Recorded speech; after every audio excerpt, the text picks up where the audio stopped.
Ecuador was my first destination, I was asked, why are you traveling there by friends? Whether through our own learned bias or ones that are instilled in us, places, people, and experiences can be overlooked without the thought of experiencing it for ourselves. We've spent over a month exploring Ecuador, from highlands to the Galapagos, and have met some amazing people while experiencing unique places that can only be found here in Ecuador. I hope this video allows you to see the beauty we saw in a thriving country.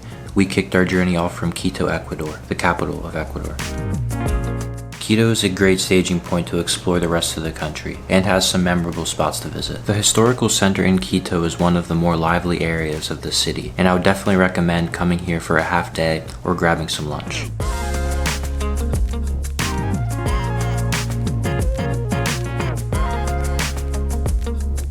To arrive at the top of this overlook spot, you must take a cable car, and I had no idea the scale of Quito until we arrived at the top. The cable cars bring you to arguably the best view of Quito.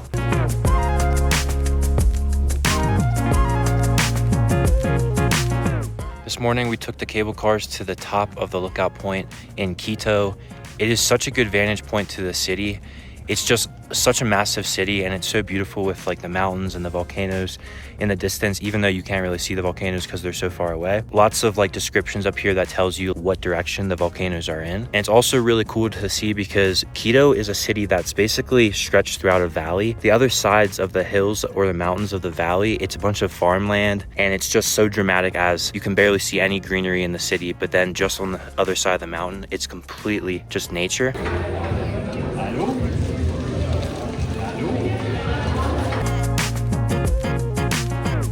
Mitad del Mundo, to my surprise, was much more than a monument. It was an entire village on the middle of the earth. Apparently there is supposed to be increased balance at the equator, and they have eggs that you can balance on the nail. This is supposed to be a myth, but the eggs did balance surprisingly easily. Wow, congrats.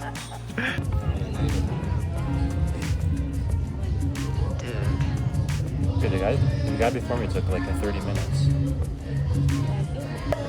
Se lo raspa. Yay!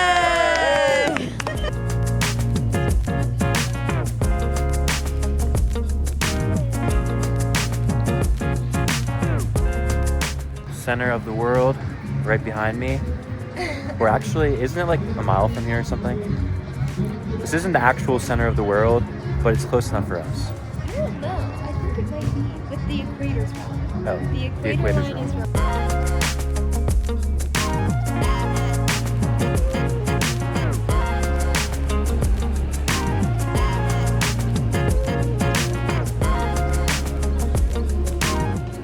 Banos, the adventure capital of Ecuador, is our next stop. The scenery in this mountain village made me feel like I was in an Avatar movie, with views of waterfalls running directly off of cliffs.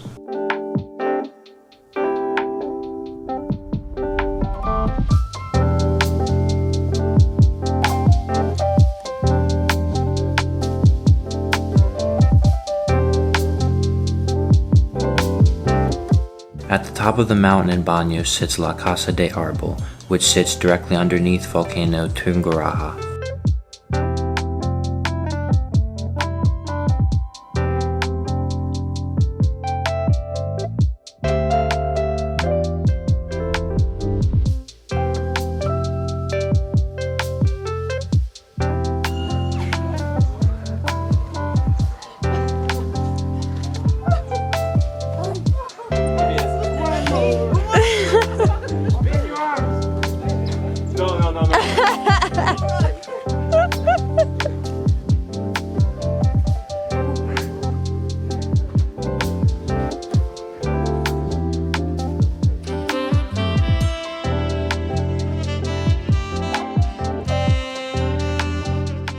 The park is internationally known for National Geographic, where a person was photographed swinging underneath the volcano as it was smoking in 2016. There are a bunch of activities to do near Casa de Arbol, one of them being the Banos Overlook.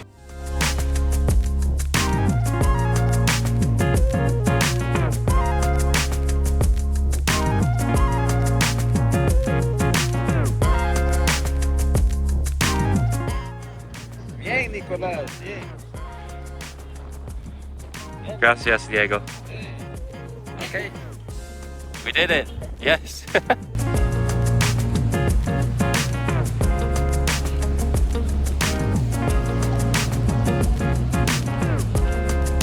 We decided to take an open bus tour to Pylon de Diablo. The views on the way were amazing, and we were able to do a cable car ride to view another waterfall.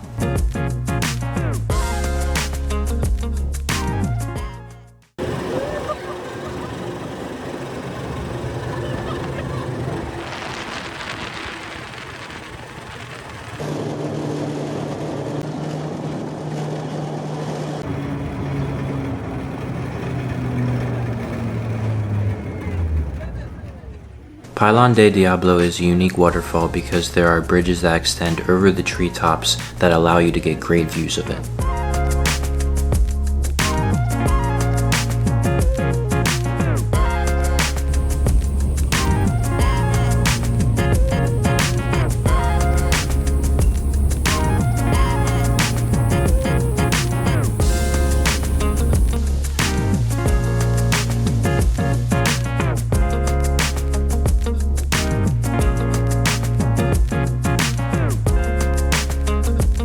Banos truly lived up to its name of adventure capital of Ecuador, and they really have a lot of unique experiences, but we couldn't leave without doing one of the most unique experiences that they had to offer, paragliding in front of a volcano. Our first attempt at paragliding was unsuccessful because of the wind, so our guides offered to take us to try some local fruits and experience a local Ecuadorian fiesta brava. That was more like a grape. Really? Is it a pear? I don't know. I don't think so. It's sweet. I don't know. It's furry. I had no idea what to expect when our guides Edwin and Javier said they were going to take us to a local party. A bullfight was definitely not on my mind, but I'm glad we had the opportunity to experience this. The atmosphere was lively, and I could tell it was definitely a meaningful celebration to the community. Most of the time it was next to impossible to get a view because it was so popular.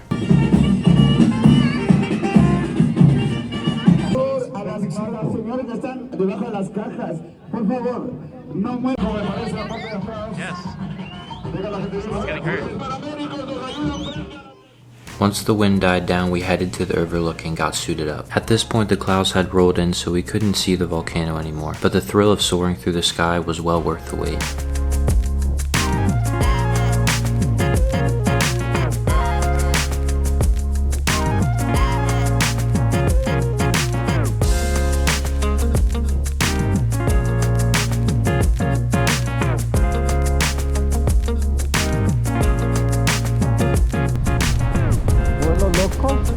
Fly crazy?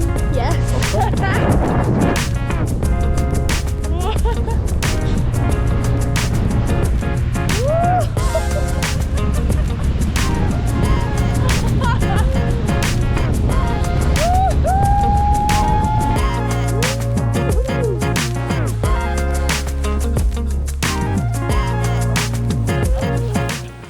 We got so much more than we could have hoped for with this adventure. Thank you again, Edwin and Javier, for spending the day showing us this region of Ecuador. Our final stop to mainland Ecuador was Cotopaxi National Park. Although we are not subbing in Cotopaxi, the part we're going to is 15,000 feet above sea level, which makes hiking difficult.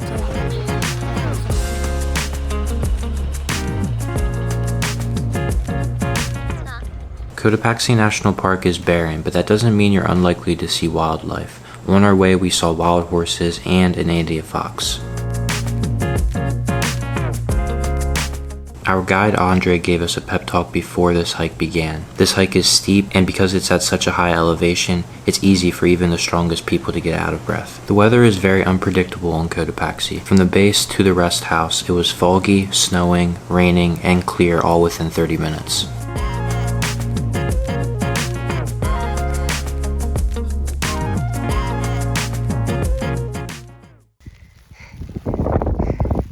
This is brutal. 16,000 feet elevation. Higher. Straight incline. Oh my gosh, look. Wow. Yay.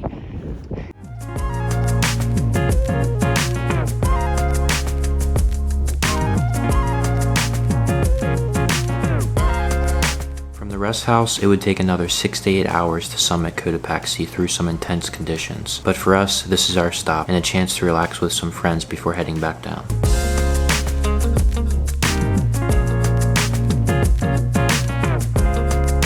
This is our bus. That white bus. Right there.